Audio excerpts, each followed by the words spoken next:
A Minnesota Republican recently said the quiet part out loud. We're not a democracy or a constitutional republic. We're an set of 50 independent states that have our own laws that follow the Constitution and part of a federal government.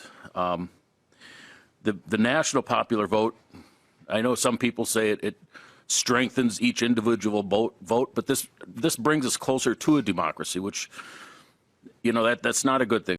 So let me get this straight. Democracy, bad.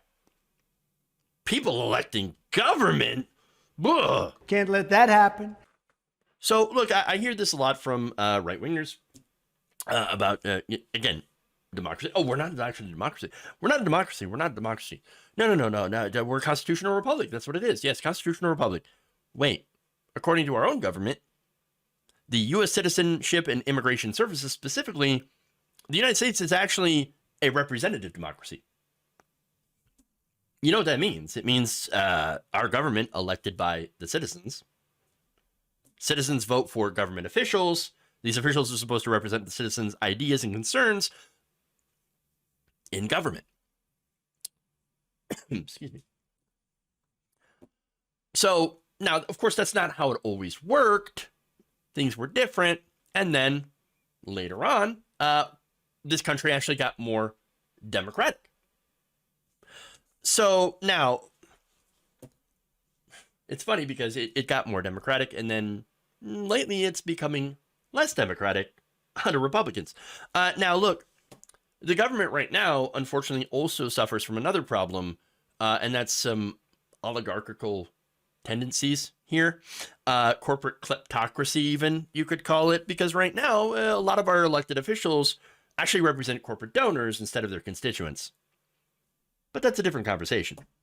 But here's another reason why Bliss is opposed to this bill. And it's not just because, it's ignorant of reality and history, because, ignorance is bliss and everything. No, it turns out this bill in Minnesota is actually filled with good election reforms. Among them, granting 17-year-olds the ability to register in upcoming elections as long as they will be 18 by the time election day rolls around.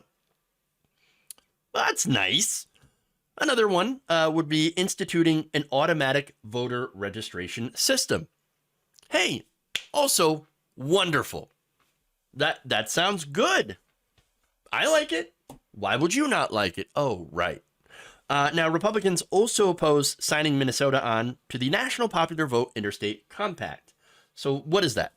Well, so far, it's an agreement by many U.S. states to award electoral college votes to the winner of the national popular vote, no matter the outcome of their own jurisdiction. So basically, what does that mean? Well, it means whoever wins the popular vote wins all the electoral votes, which means they win the presidency. Now, Bliss had said in that speech, well, we're a constitutional republic. We have to follow the Constitution, right? Well, that interstate compact would follow the Constitution because right now, it affords states the right to determine how to award their electoral votes for the selection of president. Advocates for the National Popular Vote Interstate Compact would use that provision in the Constitution to award a majority of electoral votes to the winner of the national popular vote instead of the way it works right now. And how many have signed on to this? 15 states plus Washington, D.C. Now, so far, that only represents about 205 electoral votes. Of course, you have to go to 270, which is the majority. And so even if Minnesota had joined the compact, and they might, the states would only represent, again, 205 votes, meaning it wouldn't be enforced, but we would be that much closer. And more states would be allowed to sign on. And that's the nightmare scenario for the right. To have a situation where people, the popular vote, elects the president, to have more of a direct democracy type of system. Can't let that happen. Of course not. And look, the reason is, it's not because, Republicans keep winning and they want to give Democrats a chance through the Electoral College. No, it's actually the opposite. In the last few presidential elections, Republicans actually had won the electoral votes, but did not win the popular vote, which means, again, less actual citizens voted for them. Now, the last time they did win the popular vote was actually in 2004 with George W. Bush's second election. Overall point is, if Republicans had to get the popular vote, well, they would have to basically change their party. They would have to find a way to appeal to a broader base of people. And right now, that's not happening. They're actually doing the opposite.